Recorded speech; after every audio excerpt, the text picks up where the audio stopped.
আজকের ঘটনার জন্য আমি চট্টগ্রাম মহানগর মহিলা দলের পক্ষ থেকে তীব্র নিন্দা ও প্রতিবাদ জানাচ্ছি।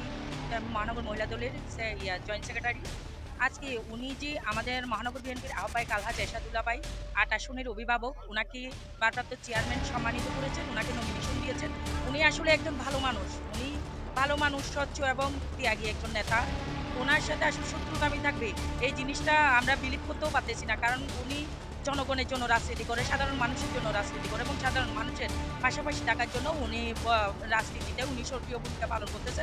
আর আমাদের এই ক্যাম্পেইনে উনি কিন্তু খুব সুন্দর করে তরুণ সংঘ থেকে সুন্দর করে ক্যাম্পেইন করতেছে। ওই ক্যাম্পেইনের একটা পর্যায়ে উনি নামাজ পড়তে গেছিল, নামাজ পড়ে এসে যখন উনি লিফলেট বিতরণের জন্য ক্যাম্পেইন একটা দোকানে গিয়েছিল, ওই দোকানে হুট করে আমাদের একজন মহিলা নেত্রী ছিল নাসিমা আলম, ও সামনে ছিল, ওর সামনে একটা বিকট একটা শব্দ হয়। ওই শব্দের সাথে সাথে মানে সবাই যারা আশেপাশে ছিল, আমি দেখেছি অনেকেই কিন্তু ওখান থেকে পালাই গেছে। ওনাকে পালানোর পরে ওনার আর মুন্না ছিল, তারপর আমাদের মহিলা নেত্রী নাসিমা আলম ছিল, ওরা সহ সবাই একসঙ্গে দৌড়ে এরশাদ ভাইকে নিয়ে আসছে এখানে। কিন্তু এরশাদ ভাইয়ের এই অনাকাঙ্ক্ষিত এই ঘটনার জন্য আমরা বাংলাদেশ জাতীয়তাবাদী মহিলা দলের পক্ষ থেকে এবং চট্টগ্রাম মহানগর মহিলা দলের পক্ষ থেকে আমরা তীব্র নিন্দা জানাচ্ছি। আর সাথে সাথে যারা এই ঘটনার সাথে জড়িত, যারাই এই কাজটা করুক না কেন, তাদেরকে অবশ্যই আইনের আওতায় আনা হবে। ধন্যবাদ। যুবদল চট্টগ্রাম মহানগর শাখার পক্ষ থেকে তীব্র নিন্দা প্রতিবাদ জানাচ্ছি। আজকে যে ন্যাক্কারজনক হামলা হয়েছে, যে সন্ত্রাসী কর্মকাণ্ড হয়েছে, সেটি আসলে দেশের গণতন্ত্রকে ধ্বংস করার জন্য আজকের এই হামলাটা হয়েছে বলে আমি মনে করি।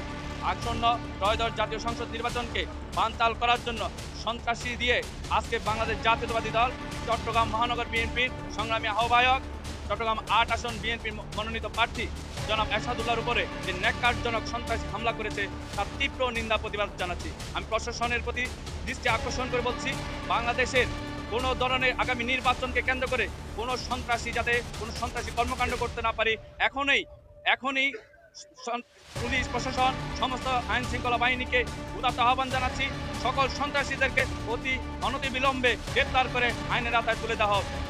ধন্যবাদ। যে বিষয়টা এখানে ঘটেছে অত্যন্ত মর্মান্তিক একটা ঘটনা।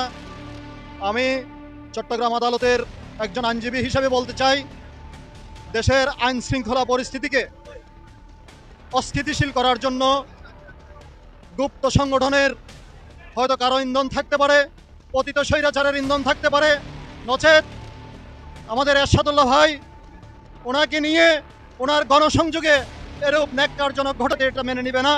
আমরা কর্মী হিসাবে সেটাকে কোনো অবস্থাতেই মেনে নিতে পারি না। প্রশাসনের কাছে আমাদের আবেদন থাকবে, আগামী ২৪ ঘন্টার মধ্যে যারা এই ঘটনার জন্য দায়ী, যারা এই ঘটনা ঘটিয়েছেন, তাদেরকে গ্রেপ্তার করতে হবে। আমরা আইনজীবী সমাজ আমরা সোচ্চার থাকবো। এই মিসক্রিয়েন্ট যারা আছে, যারা এই ন্যাক্কারজনক ঘটনাটা ঘটিয়েছেন, তাদের বিচার নিশ্চিত করার জন্য ইনশাল্লাহ আমরা চেষ্টা করব। কোনো অবস্থাতেই সন্ত্রাসীদেরকে ছাড় দেওয়া যাবে না। দেশের একটা নির্বাচন পরিস্থিতিকে অস্থিতিশীল করার জন্য পরিকল্পিতভাবে আমরা মনে করি এই ঘটনাটা ঘটানো হয়েছে।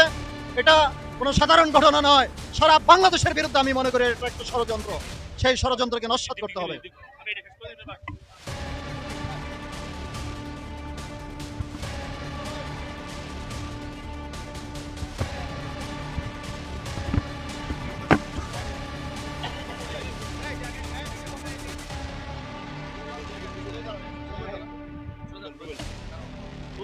আজকে আমাদের প্রিয় নেতা চট্টগ্রাম মহানগর বিএনপির সুযোগ্য আহ্বায়ক জনাব এরশাদুল্লাহ, উনি যে অনাকাঙ্ক্ষিত দুর্ভাগ্যজনক হামলার শিকার হয়েছেন, আল্লাহ রাব্বুল ইজ্জাতের দরবারে লাখো কোটি শুকরিয়া আদায় করছি। উনি আজকে যে হামলায় হয়তো আমরা একটা দুর্ভাগ্যজনক সংবাদ হতে পারত, কিন্তু আল্লাহর অশেষ মেহেরবানিতে আল্লাহ রাব্বুল ইজ্জাত ওনাকে রক্ষা করেছেন। ওনার কিছুক্ষণ আগে অপারেশন হয়েছে। আমরা ইতিমধ্যে এই হাসপাতালের মেডিসিন বিভাগের প্রধান এবং আইসিইউ প্রধান ডাক্তার রায়হান, উনি সাংবাদিকদের সামনে ব্রিফ করেছেন। ওনার অপারেশন শেষ হয়েছে। ওটি থেকে ওনাকে কিছুক্ষণের মধ্যে এসডিওতে স্থানান্তরিত করা হবে নিবিড় পর্যবেক্ষণের জন্য। ওনারা বলেছেন ইনশাআল্লাহ উনি আশঙ্কামুক্ত। এবং আরেকজন স্বেচ্ছাসেবক দলের ৩ নম্বর ওয়ার্ডের যুগ্ম আহ্বায়ক শান্ত, তার অপারেশন এখন শুরু হবে, অত্যন্ত জটিল অপারেশন। আমরা তার জন্য দোয়া চাই। আসলে এই ন্যাক্কারজনক হামলার মধ্য দিয়ে আজকে নির্বাচনকে ব্যাহত করার যে গভীর ষড়যন্ত্র, আমরা মনে করি সারা বাংলাদেশে আজকে যে অস্ত্রের ঝঞ্ঝনানি, আজকে যে সন্ত্রাসীদের একটা আলখেল্লা চলছে, একটা নির্বাচিত সরকার না থাকার কারণে, দেশে একটা সুস্থ গণতান্ত্রিক ব্যবস্থা না থাকার কারণে যে একটা নৈরাজ্যকর অবস্থা চলছে, অত্যন্ত দ্রুততর সময়ে একটা নির্বাচনের মাধ্যমে আমরা আশা করব এই বাংলাদেশ একটা স্থিতিশীল অবস্থায় যাবে এবং এই ঘটনার সাথে যারা জড়িত তাদের প্রকৃত তদন্ত সাপেক্ষে যারাই জড়িত তাদের সকলকে আইনের আওতায় আনার জন্য আমরা জোর দাবি জানাচ্ছি। আমরা বিএনপি পরিবারের পক্ষ থেকে আগামীকাল 3টায় নাসিমন মোহাম্মদ দলীয় কার্যালয়ে আমরা বিক্ষোভ সমাবেশের আহ্বান করেছি। চট্টগ্রামের সর্বস্তরের বিএনপি এবং অঙ্গ সংগঠনের নেতাকর্মী সহ সর্বস্তরের চট্টগ্রামবাসীকে আগামীকাল বিকেল 3টায় নাসিমন মোহাম্মদ দলীয় কার্যালয়ে প্রতিবাদ সমাবেশে অংশগ্রহণ করার জন্য আহ্বান জানাচ্ছি।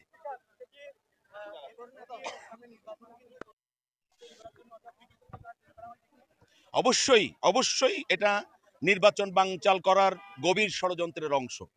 কারণ একজন দলীয় প্রার্থী, ধানের শীষের প্রার্থী, যিনি একজন অমায়িক সৎ সজ্জন ব্যক্তি, একজন ব্যবসায়ী নেতাও, তার উপর তার গণসংযোগ কর্মসূচিতে হামলা করা এটা স্বাভাবিক কোনো ঘটনা নয়। এটার পিছনে যেই গভীর ষড়যন্ত্রে থাকুক, ইনশাল্লাহ বাংলাদেশে নির্বাচনকে ব্যাহত করার কোনো ষড়যন্ত্র বাস্তবায়ন বাংলাদেশের মানুষ হতে দেবে না, ইনশাল্লাহ। ধন্যবাদ। আমি কাপুরুষ না, আমি পুরুষ, এই কথা বলি, মোবাইলের কথা বলি নাই। এই আজকে ঘটনা এটা ঘটা দিল।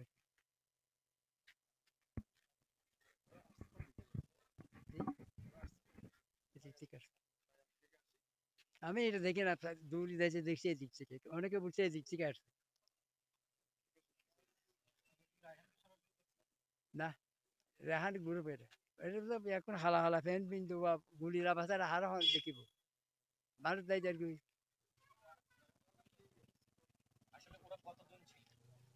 7-8 জন মতো লাগে দৌড়তে, হালা হালা প্যান্ট পিনতে আছে, গুলতি করতে আছে, ইকে দৌড়ে মানুষ এখন তো এফআইআর করে যাত। রেহান গ্রুপ, রেহানের সাদ্দাতের গ্রুপ, সাদ্দাতের সহযোগিতা। রেহানি মজুনাগাড়ি বেরিয়েছে, 2 জন মাইল না 1 মাস আগে, কারে গুলি করি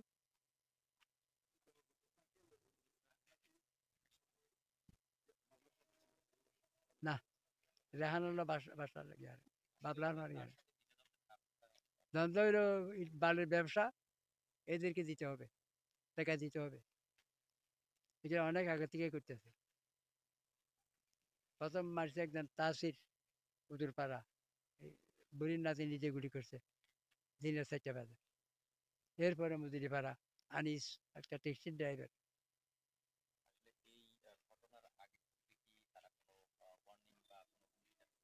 না না না, স্যার আমরা জিডি করছি এদের জন্য, সাজ্জাদ, খুরশেদ, আসান, একবার নাম বলে গিয়েছি, বাইতে তারা রসি আরিফের কাছে ইয়ে করছিলাম, জিডি করছিলাম। উনি সাজ্জাদের দড়ি আনি অক্সিজেনে ভুলেল না, ওসি আরিফ বাঁধি এবার নিজে মাইকিং করে মানুষকে বলতে আমি দেখছি টিভিতে। 4 নম্বর।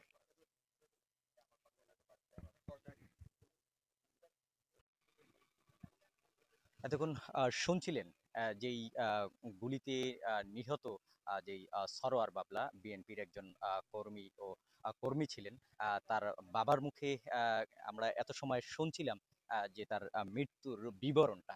আসলে তার বাবাও কিন্তু এখানেই কিন্তু উপস্থিত